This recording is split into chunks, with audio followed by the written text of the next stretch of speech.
I was sprawled across an overpriced hotel bed in Providence, nursing an $8 minibar beer, pretending a property investor seminar had been worth the time. The plan was simple: finish my credits, sleep, fly home tomorrow. Then my phone buzzed. It was a link from my 7-year-old Liam.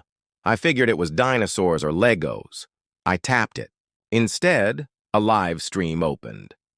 Liam had propped his tablet on the dining table at my sister-in-law's house. I was watching Sunday dinner in real time.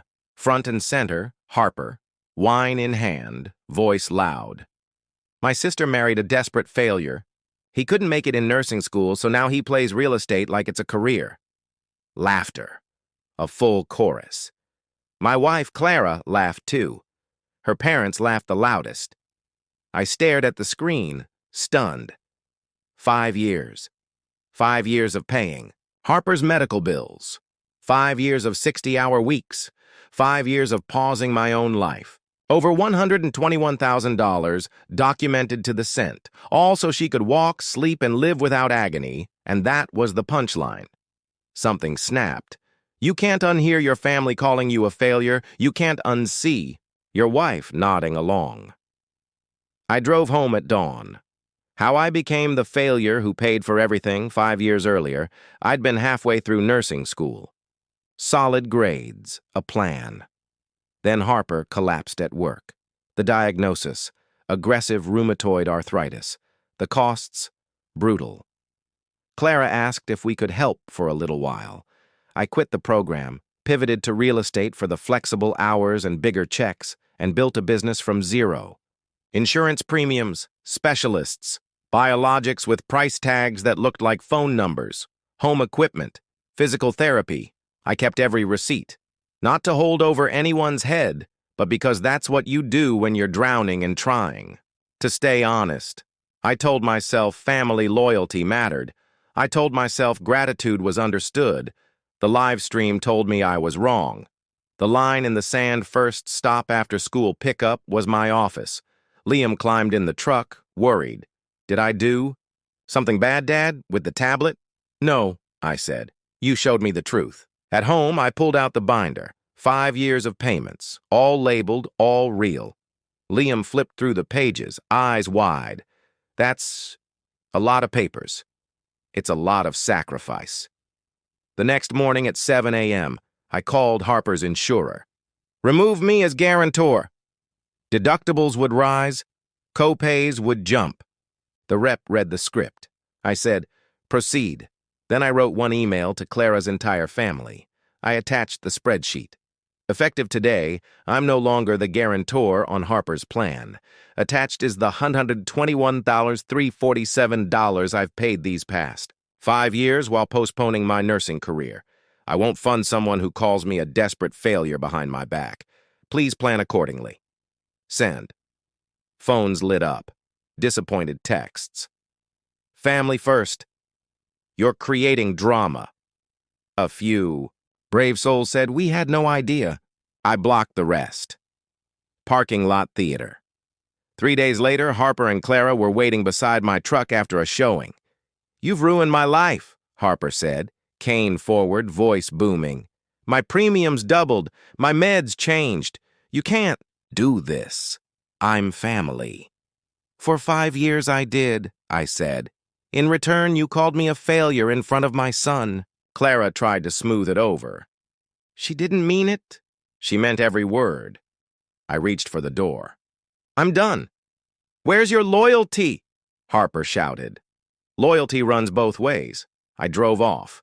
Rebuilding my life, when you put down a burden you've carried for years, you suddenly notice your hands are free. I called my old college. What will it take to finish my RN? 18 months if I pushed. 2 years if I paced myself. I reapplied that day.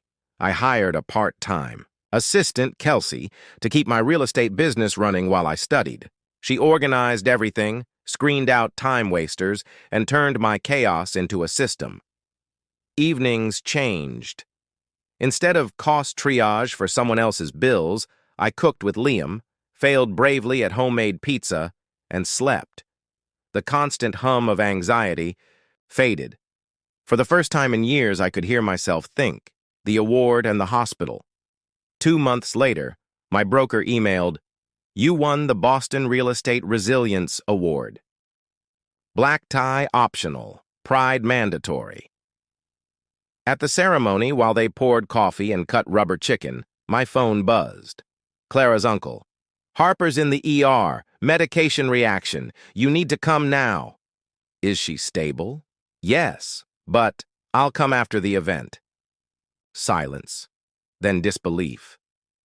"An award ceremony?" "A commitment I earned," I said. "I'll be there later." I turned my phone off. When they called my name, I walked to the stage and told the truth. Resilience isn't just about your career. It's about boundaries. Sometimes the bravest thing you can say is no. At the hospital, room 427 was crowded with family. Harper sat propped up, more indignant than ill. "This wouldn't have happened if you hadn't cut me off," she declared.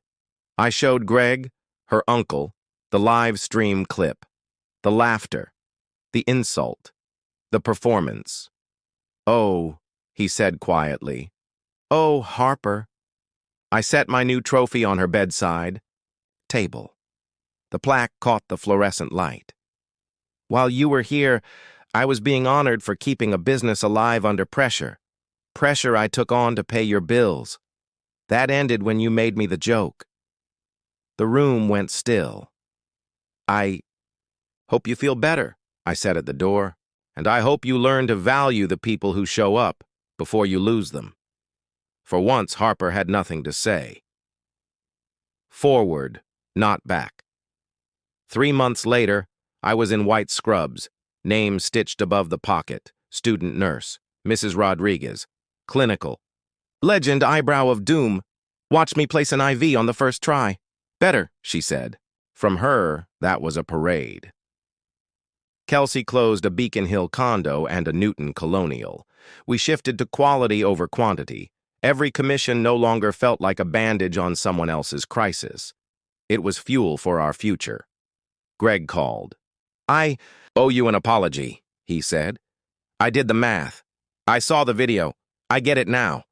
"I appreciate it," I said. "I'm done looking backward." At home, Liam dumped a mountain of Legos and built a spaceship that made no architectural sense and all the emotional sense in the world. "Dad," he asked, serious, "are you happy now?" I looked at my farm book. I looked at the award on the mantle. I looked at my kid. "Yeah, buddy, I am." "Good," he said. "You don't look worried all the time anymore." He was right. The weight was gone. I wasn't calculating co-pays at 2 a.m. I wasn't juggling someone else's emergencies. I was studying the autoimmune chapter to help future patients, not to justify another payment.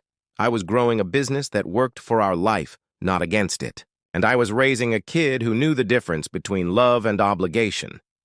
Harper never called again. Maybe she figured it out. Maybe someone else picked up the tab. Maybe she learned to live within her means. I stopped caring which. Because the biggest win wasn't blocking a number, canceling a policy, or even setting a trophy on a hospital tray. The biggest win was this: my life, my rules, my boundaries, my peace. And a 7-year-old who accidentally live-streamed dinner and told the truth better than any of us adults.